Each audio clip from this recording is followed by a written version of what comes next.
Let me ask you a question. What do you call a person who buys a game in 2004 that when it came out was complete trash, did very little to innovate, yet people praise and herald as being one of the greatest video games of all time, and then they let 18 years roll by, and then they buy the remake of the same game, which, by the way, has had about 86 re-releases, including an iOS port. What do you call that person? I'll give you a minute. Do. The fucking problem is what you call them. And if you are excited, hyped, if you've pre-ordered or plan to put down any amount of money, I don't care if you pre-order $70 ready to go, or if you're thinking of putting a penny towards this garbage heap known as Resident Evil 4, you are the problem. If you are thinking about giving Capcom a cent, a mother-loving cent for this trash, you are the problem. And let me explain why. Let me break it down for you, Councilman.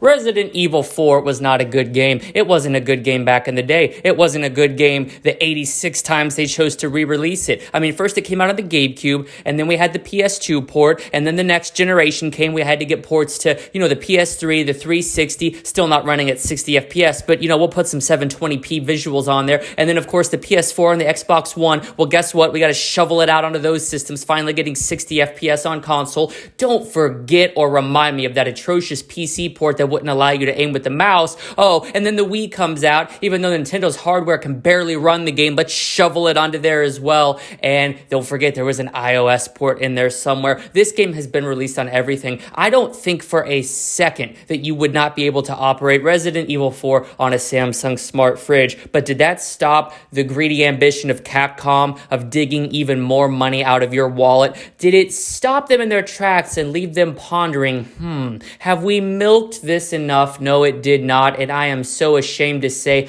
they are asking even more money from you. What's wrong with that? I'll tell you what's wrong with that. It is a disgusting tactic from a washed up company that's about to go bankrupt. Resident Evil 4 is the worst video game that I have ever played. Yes, it has eclipsed Superman 64. It has eclipsed Glover 64. It is the worst game. I would rather play E.T. on the Atari. I would rather drive 9-inch nails through each one of my eyelids. I would rather take corn on the cob and drive it up my anus than play this fucking game, because it's not a game. It is an exercise in milking that leathery, dried up old tit dry and still suckling along. You see, Resident Evil 4, hell, Resident Evil fans in general, they don't have a very high IQ. They like zombies. Oh, you're going to shoot the zombies, Mama. Look at me. I'm taking on the zombies. Your typical fanfare meant to please and draw in the crowd of 12 and 13-year-old boys who think that violence is cool, they don't like to think too much about their entertainment, and they grow up and work construction. That's what really this boils down to. Let me tell you something, all right? Come here a minute. Let me tell you something. Resident Evil is a franchise that has consistently gone downhill with every entry. You know it's true. Search your heart, search your feelings. You know that's an absolute fact. No ands, ifs, or buts about it. With a very few peaks. The best Resident Evil game that's ever come out, period, point blank, and I've played them all because I've been down with Resident Evil since day one. I keep giving this regurgitated franchise chance after chance after chance, despite the fact that they have not earned it. And by the way, I buy the games used and then sell them again because the Resident Evil idiots will continue to pay top dollar for inadequate experiences. The best Resident Evil game is Resident Evil 6. Not because it was scary, not because it was a modern masterpiece, because it finally broke the mold. Everybody likes to point the finger at Resident Evil 7. Oh, this game is so good, it changed the perspective. It's like a totally different game. Resident Evil 6 had 4 different games built in. As Chris, you got a really tactical third-person shooter experience. As Leon, you got the typical survival horror. Resident Evil 6 is absolute perfection. It is the best game that was ever released in the Resident Evil franchise. Resident Evil 7, garbage. Resident Evil 2, garbage. Resident Evil 4 has been garbage every time they've released the game. And you idiots are still lining up to hand them money. I want to run through this with you. You see, game prices haven't changed that much. Back in the day on the PS2 or GameCube, this game run you $50.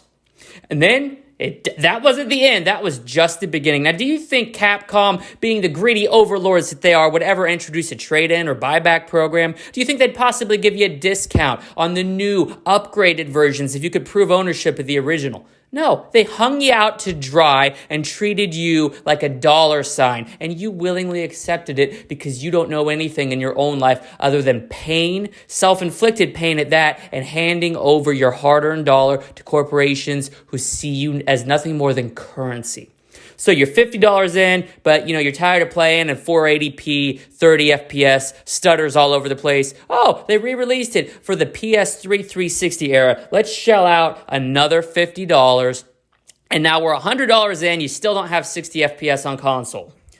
So, being the state that this game's in, you decide, okay, they released it on PC. Let me go buy it on PC. You shell out another $50 there. You're up to $150, and little did you know, because back in the day, this information wasn't as readily available, the PC version is the worst port of any game. You can't even aim with the mouse. Capcom screwed you 3 times. You know what they say?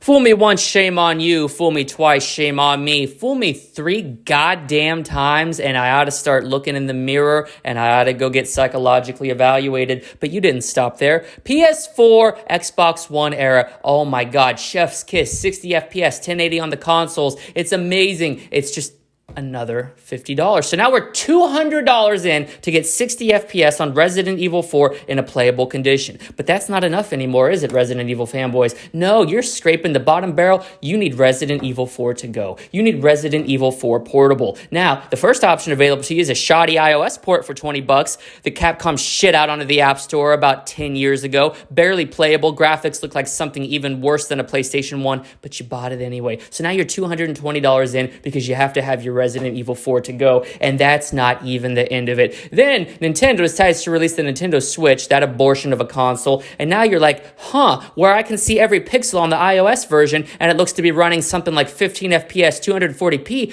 I could at least have it in 720p. You know what? Time to shell out another $50. Now you're $270 in to Resident Evil 4. You're $270 into this game, and you're about to drop 70 on the remake. What the hell is wrong with you?